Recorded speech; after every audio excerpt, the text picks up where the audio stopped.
Bar council को अपनी जागीर बना लिए हैं। 10 से 12 साल हैं उनके पास न, उनमें इसकी बातें नहीं हैं।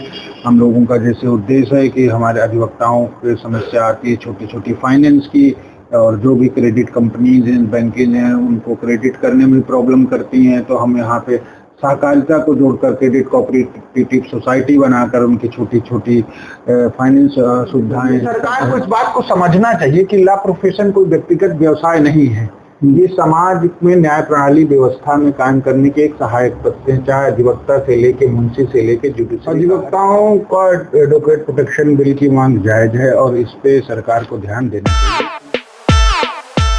नमस्कार, यूटी टॉक शो में आपका स्वागत है। मैं हूं Manoj Tiwari. Bar council of Uttar Pradesh का चुनाव अपने चरम पर है। सदस्यों की पद के लिए जो है अधिवक्ता लोग जो है कचहरी और कोर्ट में जो है अपने समर्थन में लोगों से अपील कर रहे हैं, अधिवक्ताओं से अपील कर रहे हैं।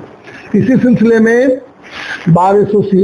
उत्तर प्रदेश बार काउंसिल के सदस्य पद के प्रत्याशी अतुल द्विवेदी जी हमारे साथ में हैं। अतुल द्विवेदी से मैं जो है अधिवक्ताओं से संबंधित तमाम मुद्दों पर बातचीत करूंगा। अतुल सर, एक बार फिर आपका हमारे टॉक शो में स्वागत है। सबसे पहले तो आप ये बताइए कि अधिवक्ताओं की एक बहुत पुरानी मांग है एडवोकेट प्रोटेक्शन बिल, ये कितना जरूरी है? अधिवक्ताओं का एडवोकेट प्रोटेक्शन बिल की मांग जायज है और इस पे सरकार को ध्यान देना चाहिए, क्योंकि समाज में लॉ एंड ऑर्डर को मेंटेन करने में, अराजक तत्वों को सजा दिलाने में जिस तरह से सरकार के सहयोगी अधिवक्ता सिद्ध होते हैं, तो उनकी सुरक्षा का दायित्व सरकार को निर्वाह करना चाहिए।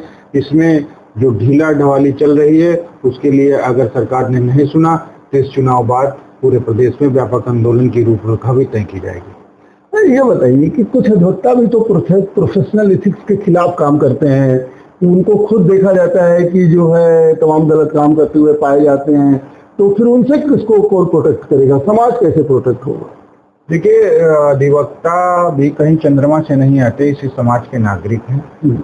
तो किसी वेग में आकर कहीं पर अगर किसी प्रकार की कोई विसंगति होती तो शासन प्रशासन उस पर कार्रवाई करता है, अधिवक्ता वर्ग भी उनका सहयोग करता है। और इसी इलाहाबाद में कई अधिवक्ता कई प्रकार के घटनाओं में शामिल हुए, उनके ऊपर प्रोसिक्यूशन चल रहा है, तो अधिवक्ता समाज उनका सरकार का सहयोग कर रहा है।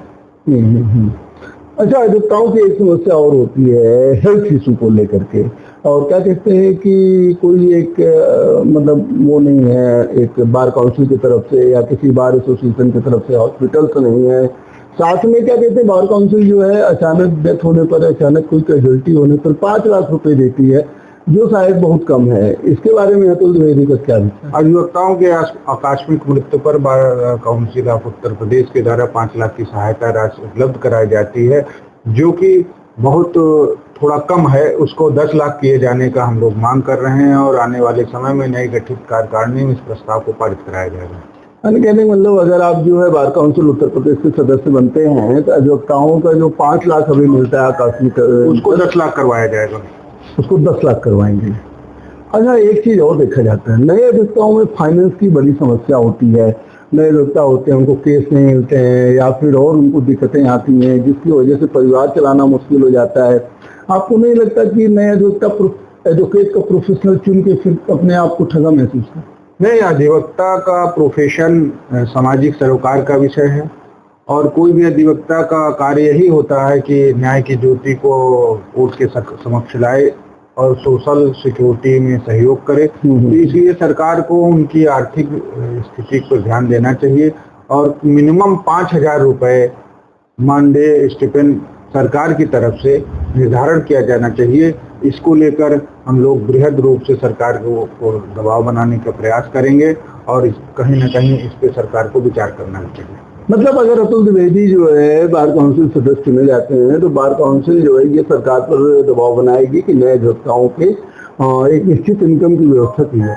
ये जरूरी है अधिवक्ताओं के लिए और एक स्वस्थ न्याय प्रणाली के लिए जरूरी है, और इस पे पूरी तरह से हम लोग दबाव बनाएंगे। आंदोलन करने की जरूरत पड़ेगी तो आंदोलन भी करेंगे।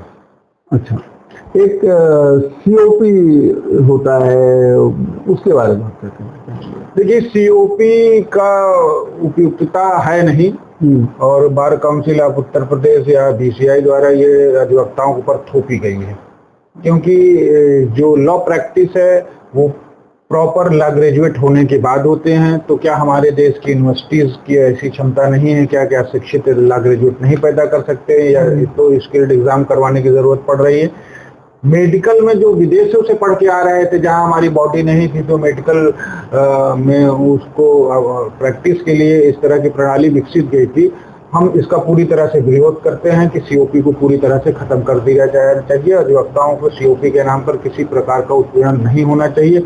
आने वाले समय में अगर अधिवक्ताओं ने हमें ताकत दी तो इसकी लड़ाई को हम लोग बहुत दमदारी से लड़ेंगे।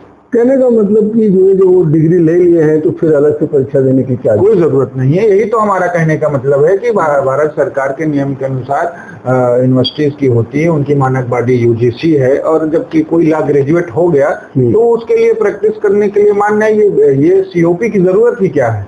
मान लीजिए जो लोग विदेश से पढ़ के आते हैं, जहाँ पे हमारे पास हमने उनके सिलेबस को नहीं डिजाइन करने में हमारा रोल नहीं है या किस प्रकार की उनको हो रही है। जब बीसीआई मान्यता देती है लॉ कॉलेजों को, तभी क्या कहते हैं वो ग्रेजुएट कराते हैं, तो कितनी बार आप उनकी परीक्षण करेंगे? उसके लिए जूनियर कोर्ट है, लोअर कोर्ट है, हाई कोर्ट प्रैक्टिस करें, सीनियर अधिवक्ताओं के बीच में प्रैक्टिस करें, वही जो भी परिणाम मिलेगा मेरिट पे मिलेगा, स्किल्ड होने पे अपनी बात रख पाएंगे दक्षता के साथ, तभी मिलेगा। तो उसकी दक्षता परीक्षा का क्या अभिप्राय है? मतलब दक्षता परीक्षा में भी अधिवक्ताओं का शोषण हो रहा है, कहीं ना कहीं से धन उगाही का जरिया बन गया है और अधिवक्ताओं का शोषण किया जा रहा है। अच्छा, एक और सूचना हमको मिली थी कि बार काउंसिल के पास जो धन है उसके सदस्य टीएडीए के नाम पर जो है निकालते हैं, क्या ऐसी सूचना आपको मिली? ये जानकारी हमें भी मिली है कि बार काउंसिल ऑफ उत्तर प्रदेश में पहले टीएडीए का एक लिमिट होती थी कि एक अधिवक्ता इतना खर्च कर पाएगा। कहीं ना कहीं बीच में इस लिमिट को हटा दिया गया है। तो जो निर्वाचित हैं और वहां पर मठाधीश बन के 10-10, 15-15 साल से मेंबर बने हैं, हर एक सदस्य मिनिमम 15 से 16 लाख 12 लाख रुपए टीएडीए के नाम पर अधिवक्ताओं की जमा हुई गाढ़ी कमाई का दुरुपयोग कर रहा है। वो पैसा अगर रहे तो किसी न किसी रूप में अधिवक्ताओं के हित में खर्चा किया जाता है, जो आकस्मिक कैजुअलिटी पर ज्यादा धन भी दिया जा सकता है। ये व्यवस्था में कहीं ना कहीं विसंगति आई है और इसका अभिलेखी निरीक्षण करवाया जाएगा, ऑडिट होगा। अगर किसी प्रकार की विसंगति है तो वकीलों का धन खाने वाले लोग बचेंगे नहीं। अच्छा, एक चीज और देखिए, वकीलों का धन खाने वाले वकील ही होते हैं, अब उसमें क्या करेंगे? एक चीज और बताइए आप क्या कहते हैं, जानवरों का चारा खाने वाले लालू तो हर मिलेंगे नहीं। तो हमारे ही समाज में लोग हैं जो क्या कहीं ना कहीं कम समझदार का धन खाने में अपनी समझदारी का उपयोग करते हैं, उसके धन का उपयोग अपनी समझ का उपयोग उनके बेहतरीन नहीं करते थे। तो समाज की विसंगति है ही। अच्छा, एक चीज और देखा जाता है कि चैम्बर को लेकर, चाहे वो हाई कोर्ट हो, चाहे लोअर कोर्ट हो, डिस्ट्रिक्ट कोर्ट हो, चैम्बर को लेकर भी सरकार को इस बात को समझना चाहिए कि लॉ प्रोफेशन कोई व्यक्तिगत व्यवसाय नहीं है। ये समाज में न्याय प्रणाली व्यवस्था में काम करने के एक सहायक तत्व हैं। चाहे अधिवक्ता से लेके मुंशी से लेके जुडिशरी का हर एक व्यक्ति का उद्देश्य होता है कि इस जो अपराध घटित हो उसमें सत्य को कितना जल्दी से जल्दी सामने लाया जाए। तो उसकी प्रक्रिया में शामिल लोगों की कम से कम बैठने की व्यवस्था की जाए और वो तहसील स्तर से लेके जिला स्तर से लेके हाई कोर्ट स्तर तक बहुत ही व्यवस्थित होनी चाहिए। अधिवक्ता का जो प्रोफेशन है एक सम्मानित प्रोफेशन है और वो ठेले डलिया की तरह उनको रोड पे बैठाने के लिए सरकार मजबूर करती है और जब चाहे मनमानी तरीके से उसको अक्रम हटाती रहती है। इस तरह की अव्यवस्था को खत्म किया जाएगा और बैठने की तहसील स्तर से लेके आप हाई कोर्ट तक उचित व्यवस्था की जाएगी। इसी के लिए हम लोगों को लड़ाई लड़ना है और यही अधिवक्ताओं के सम्मान के लिए हम लोग नौजवान आए हुए हैं और इसकी लड़ाई लड़ेंगे।